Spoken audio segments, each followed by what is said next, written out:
Game 4 between the Oilers and Panthers was absolutely insane, and the outcome of this game changes the entire dynamic of the series. After getting embarrassed in Game 3, the Oilers just completed one of the wildest comebacks to take Game 4 and send this back to Edmonton all tied up.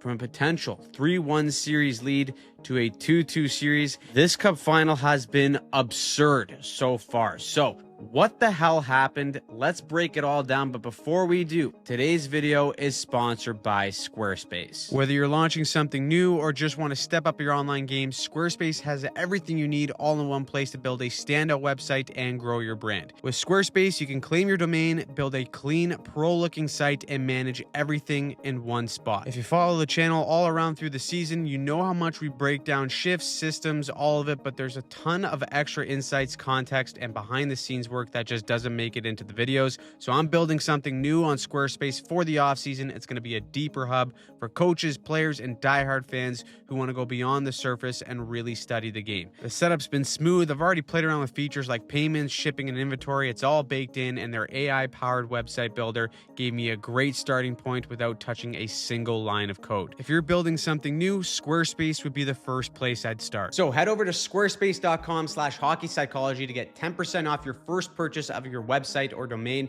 and use that code hockeypsychology at checkout to make sure you get that 10% off. So from the start, there's lots of eyes on this game. Taylor Swift and Travis Kelce are in the building. NFL fans are rolling their eyes, and right away in warm-ups, the mind games start. Florida's backup, Vitek Vanacek, tries to get in the kitchen of Stuart Skinner. He's probably telling him his breath stinks, asking him if he left the fridge open, anything to get him off of his game. But right out of the gate, that doesn't look like it's going to be the case at all. 2 minutes in, Florida's got a shooting gallery out, and first save, stop, rebound for Bennett the Menace, but Skinner slides over to make the save. Florida's humming early, and then Edmonton gets into penalty trouble again. Evander Kane is on a speed run for taking high-sticking penalties in this series. In the box, pal, you couldn't do that last game. You can't do it this game. Darnell Nurse comes in and joins him, so pucker up, Oilers fans.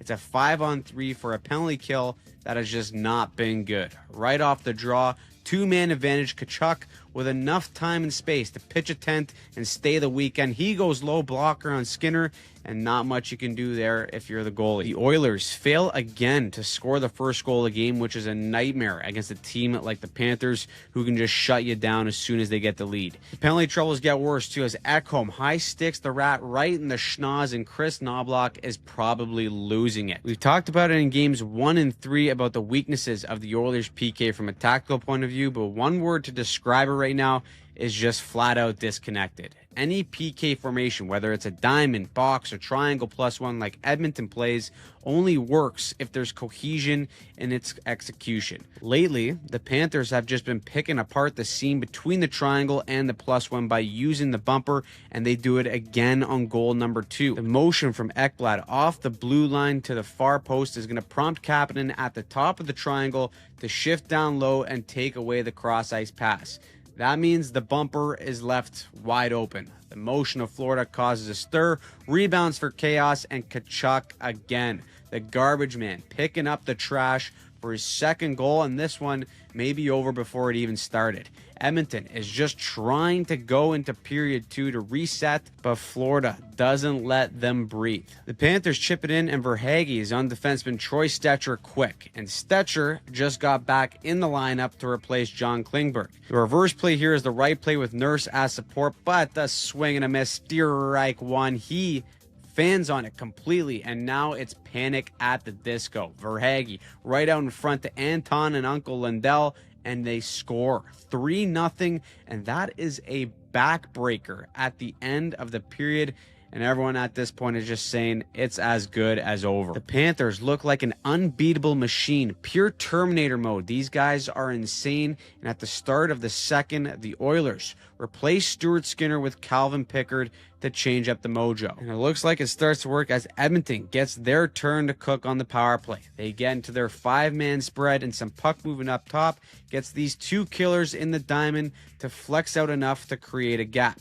As this swings low to Draisaitl, it's very similar to what we saw in Florida's power play. Two killers converge to take away the down low and a cross pass to Perry, that spring chicken on the doorstep, but instead of finding someone in the bumper, Draisaitl finds the seam that was created from the puck movement up top to Nugent Hopkins, and oh my goodness, top bunker in and out, shaves the ear hair off of Bobrovsky. It's 3-1, and Edmonton has some life, but they need to get going 5-on-5, so they bring the movement. The Panthers, when the puck is moved up high towards the blue line, get in this man-on-man coverage. So, like I said in our Cup Final preview, motion and scissor routes can cause ruckus for Florida when they try to quickly sort out assignments. Here, Florida's fourth line is forced to defend as this puck moves high, and this is how one tiny mistake or even just a slow step can create a snowball effect. Everyone on Florida initially locks onto a man, but because Greer is just a tad late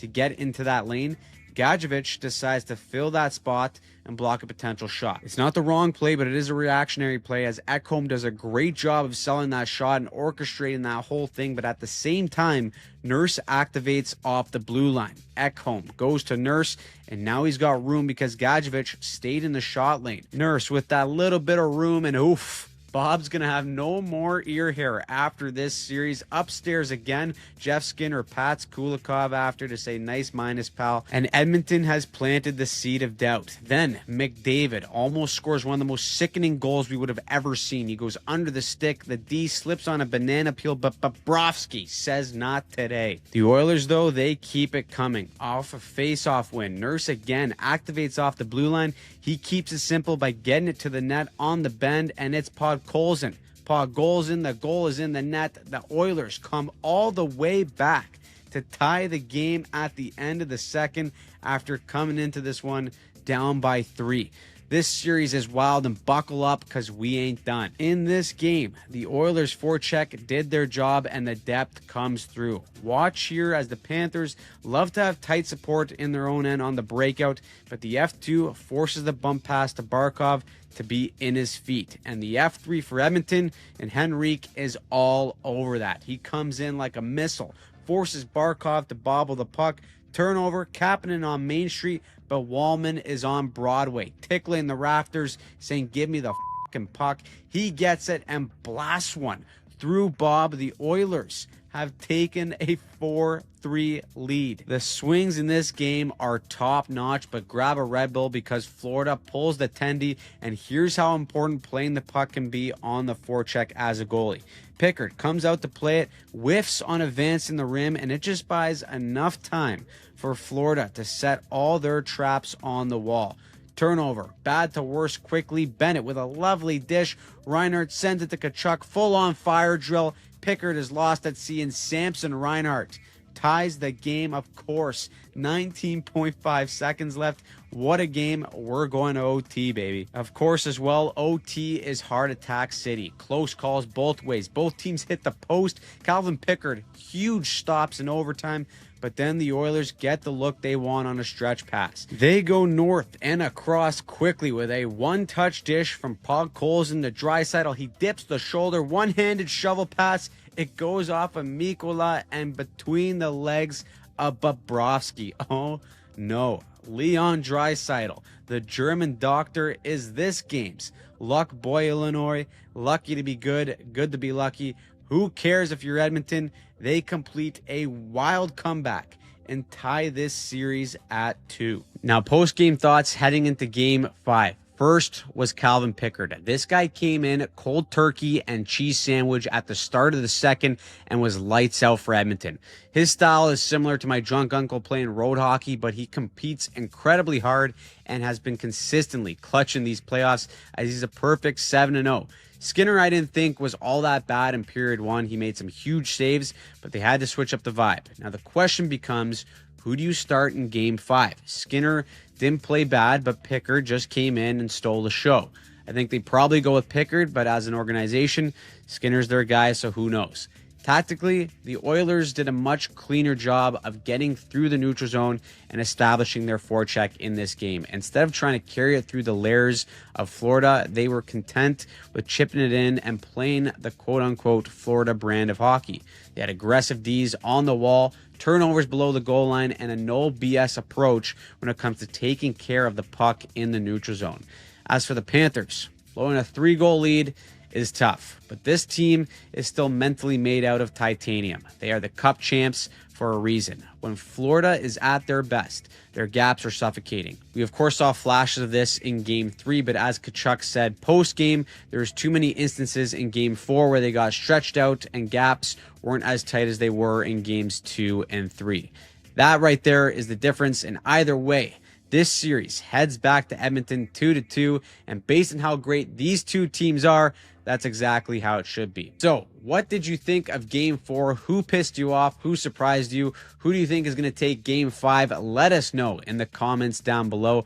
Big thanks again to Squarespace for sponsoring today's video. Check them out in the pinned comment down below. And if you want to watch any of our breakdowns from this series and moving forward, click the link on the screen here, subscribe, and turn on notifications so that you don't miss a thing.